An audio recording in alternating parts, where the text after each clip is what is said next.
नमस्कार। आज हम बात करने वाले हैं ब्रिटिश भारत के इतिहास के एक ऐसे दौर की जो वादों, नए नए प्रयोगों और जाहिर है टकरावों से भरा हुआ था। 1919 से 1932 के बीच का ये सफर ये सिर्फ कुछ कानून बदलने के बारे में नहीं था। नहीं, इसने भारत के भविष्य की पूरी दिशा ही तय कर दी। तो चलिए इस कहानी को परत दर परत खोलते हैं। तो ये पूरी कहानी शुरू कहाँ से होती है? ये शुरू होती है 20 अगस्त 1917 की इस एक लाइन की घोषणा से। ब्रिटिश सरकार ने पहली बार ये कहा कि उनका मकसद भारत में धीरे धीरे एक जिम्मेदार सरकार की स्थापना करना है। बस इसी एक वादे ने आने वाले दशकों की पूरी राजनीति की नींव रख दी। तो इस वादे को जमीन पर उतारने की पहली बड़ी कोशिश कैसे हुई? इसका जवाब हमें मिलता है गवर्नमेंट ऑफ इंडिया एक्ट 1919 में। इस एक्ट को मॉन्टेग्यू चेम्सफोर्ड सुधार के नाम से भी जाना जाता है। अब ये नाम क्यों? क्योंकि एडविन मॉन्टेग्यू उस समय भारत के सेक्रेटरी ऑफ स्टेट थे और लॉर्ड चेम्सफोर्ड थे भारत के वाइसरॉय। कह सकते हैं कि ये 1917 की उस घोषणा को कानून का चोला पहनाने वाला पहला कदम था। अब आते हैं इस एक्ट के सबसे चर्चित और सच कहूं तो सबसे पेचीदा हिस्से पर। अंग्रेजों ने शासन की एक बिल्कुल नई प्रणाली का एक्सपेरिमेंट किया जिसका नाम था द्वैध शासन यानी डायार्की। तो ये डायार्ची आखिर है क्या? भला ये शब्द आया है ग्रीक भाषा के डायार्की से, जिसका सीधा साधा मतलब है दोहरा शासन। और यही इसकी पहचान थी, एक ही सिस्टम में दो तरह का राज। तो ये दोहरा शासन काम कैसे करता था?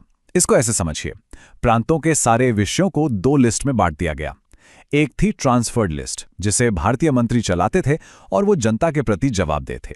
लेकिन जो ज्यादातर जरूरी और पावरफुल विषय थे वो थे रिजर्व्ड लिस्ट में, जिन पर गवर्नर का सीधा कंट्रोल था और उनकी किसी के प्रति कोई जवाबदेही नहीं थी। मतलब एक हाथ से थोड़ी पावर दी और दूसरे हाथ से असली कंट्रोल अपने पास ही रखा। तो इस अजीब से एक्सपेरिमेंट का नतीजा क्या निकला? जाहिर है ये बुरी तरह से फेल हो गया। शक्तियों का ये बंटवारा इतना कंफ्यूजिंग था कि ठीक से शासन चलाना लगभग नामुमकिन हो गया। ये साफ था कि इस तरह के आधे अधूरे सुधारों से काम नहीं चलने वाला। वैसे द्वैध शासन के अलावा भी इस एक्ट में कई और बदलाव हुए, जैसे देश में पहली बार डायरेक्ट इलेक्शंस की शुरुआत हुई, वाइसरॉय की काउंसिल में भारतीयों की संख्या बढ़ी। लेकिन इन सब में जो सबसे जरूरी बात थी वो था एक वादा। एक्ट में लिखा गया था कि 10 साल बाद इसके कामकाज का रिव्यू करने के लिए एक कमीशन बनाया जाएगा। और बस यही वादा कहानी को आगे ले जाता है। और यहीं से कहानी में एक नया मोड़ आता है। 10 साल बाद रिव्यू के लिए एक कमीशन तो बना, लेकिन उसके बनने के तरीके ने ही एक बहुत बड़े विवाद को जन्म दे दिया।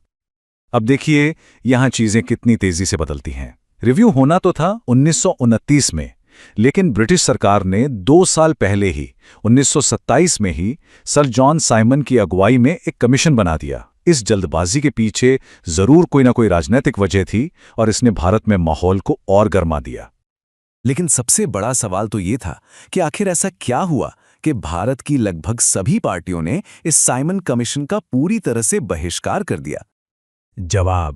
जवाब बहुत सीधा था और उतना ही चुभने वाला। इस कमीशन के सभी 7 सदस्य अंग्रेज थे। मतलब भारत के भविष्य का फैसला करने वाले कमीशन में एक भी भारतीय नहीं था। इसे एक राष्ट्रीय अपमान की तरह देखा गया और पूरे देश में साइमन गो बैक के नारे गूंज उठे। साइमन कमीशन के विवाद ने भारतीयों के प्रतिनिधित्व के सवाल को और गहरा कर दिया था और इसी सवाल को लेकर जल्द ही एक ऐसा ड्रामा हुआ जिसने पूरे देश को झकझोर कर रख दिया। साल था 1932। ब्रिटिश प्रधानमंत्री रैमजे मैकडॉनल्ड ने भारत के अल्पसंख्यकों के प्रतिनिधित्व के लिए एक योजना की घोषणा की, जिसे सांप्रदायिक पंचाट या कॉम्युनल अवार्ड के नाम से जाना गया। जैसा कि इस टेबल में साफ दिख रहा है, इस अवार्ड ने न सिर्फ मुसलमानों और सिखों जैसे समुदायों के लिए अलग चुनावी व्यवस्था को जारी रखा, बल्कि पहली बार इसे दलित वर्गों के लिए भी लागू कर दिया।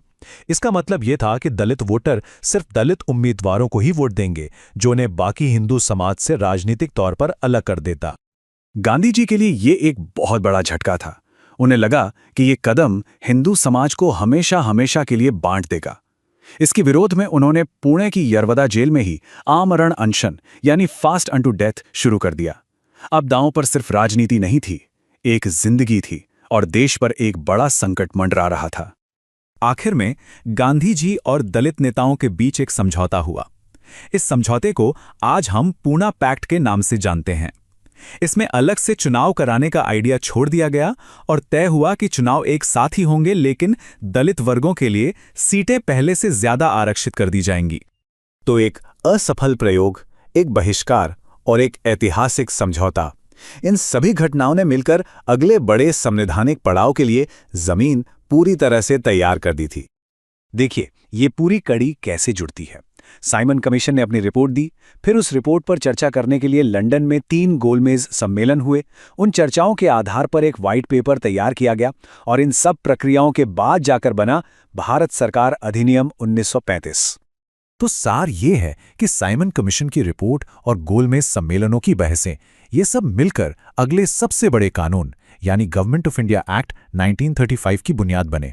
हर एक घटना अगली घटना की वजह बन रही थी। और ये सब हमें एक आखिरी सवाल पर लाके खड़ा कर देता है। क्या ये सारे बदलाव और सुधार वाकई भारत को आज़ादी की तरफ ले जाने वाली सीढ़ियां थी, या फिर ये एक बहुत बड़े उपनिवेश पर अपने कंट्रोल को बनाए रखने की एक सोची समझी रणनीति थी? सच शायद इन दोनों के कहीं बीच में ही था।